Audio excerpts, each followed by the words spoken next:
올해 e스포츠의 최고 뉴스는 T1의 리그 오브 레전드 월드 챔피언 탈환이었습니다. T1은 황제 페이커를 포함해 올해 우승을 이끈 선수 전원과 재계약을 마쳤습니다. e스포츠에서도 SK 왕조의 장기 집권에 대한 꿈을 드러내고 있는데요. T1의 바람은 이뤄질 수 있을까요? e스포츠 업계 전반에 수익성이 떨어지고 있고 SK그룹엔 찬바람이 불고 있습니다. 페이커와 SK 동행은 언제까지 이어질 수 있을까요? 스튜디오 퍼즐이 들여다봤습니다.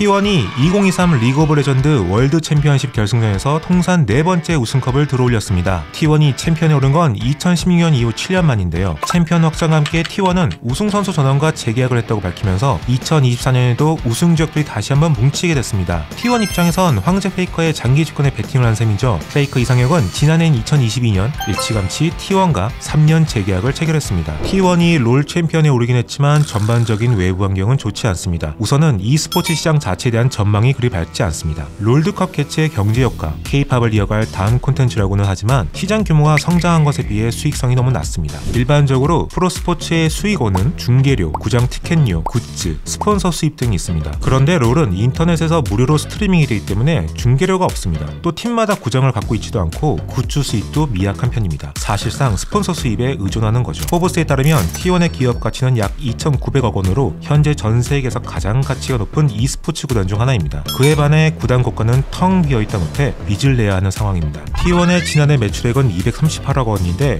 166억 원이 넘는 영업손실을 기록했습니다. 구단 운영비는 나날이 오르고 그중 80% 이상이 선수 연봉입니다. 그 연봉은 해마다 오르고 있죠. LCK 사무국이 올해 스토브리그부터 셀러리 캡 제도를 전격 도입했고 T1을 비롯한 모든 구단이 이에 찬성했을 정도로 구단 운영비 부담은 현실적인 고민입니다. 가장 가치가 높은 구단인 T1의 목표가 흑자 전환이라니 다른 구단들은 말 다 했죠. 국내 e스포츠의 롤 의존도가 너무 높다는 것도 문제입니다. 과거 스타크래프트와 그랬듯 지금은 롤이 e스포츠 그 자체로 자리를 잡았습니다. 그만큼 확장성이 떨어진다는 거죠. T1도 다양한 종목으로의 확장을 시도했지만 오래 운영하지 못하고 해체했습니다. 한때 10개가 넘는 종목을 운영했지만 2022년 말에는 3개 팀으로 줄었습니다. 페이커의 존재감은 너무나 큽니다. 실제로 올해 페이커가 손목 부상으로 경기에 나오지 못하자 LCK 시청률이 눈에 띄게 감소하는 등 리그 전체의 페이커 의존도가 높다는 우려가 나왔었죠.